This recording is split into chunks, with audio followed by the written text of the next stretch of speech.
Now we have WTI at 83.50 and Brent crude at 87.50. And this commodity has done well in the past 3 sessions. And that makes me believe that the oil traders, they must know that there's going to be a rate cut tomorrow. Now, there's no other signs other than Joe Biden coming out a few weeks ago and saying that he predicted the Fed will cut rates. And this would indeed be a surprise. And what the Fed does tomorrow and what Jerome Powell says afterwards, that's going to be key on what's going to happen with this economy, what's going to happen with oil, because that's going to dictate the spending behavior of Americans. Now, we're most likely going to see higher priced oil in the next 3 months, regardless. But how quick we see oil prices rise and how much they rise will all come down to tomorrow.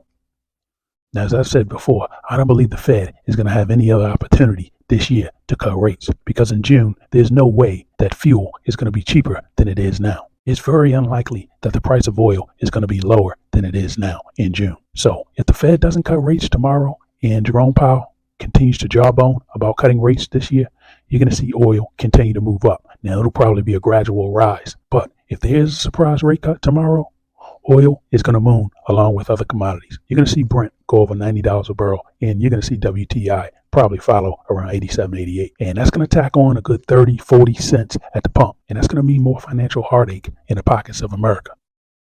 Now, the production of cardboard is sliding. And usually when that happens, that signals we're going into a recession. And it's kind of interesting because in many states, plastic bags and plastic containers have been banned. And that's an ominous sign because in many states, they've switched over to cardboard containers and paper bags. So if cardboard is being used even more so now than it was a few years ago, but yet that production is decreasing, then things may actually be financially worse than the figures that are being shown.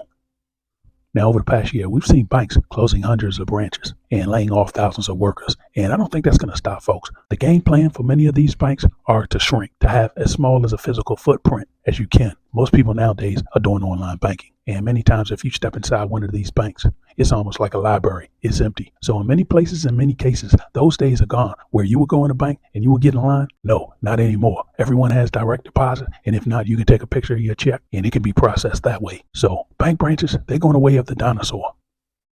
Now, folks, the layoffs are not slowing down. Every day there are new announcements for job layoffs. Now, many of these announcements aren't big numbers. They're not 5, 10, 15,000. But 200 or 300 here and there, this stuff adds up. And regardless of how you look at it, more Americans are getting a pink slip. Now, the job market seems to be flush with jobs. So perhaps when these guys, when they get cut, they can go right to the next job. I'm not sure. But regardless, the job cut announcements continue. Now, if you like this type of content, please like and subscribe. Thanks for watching.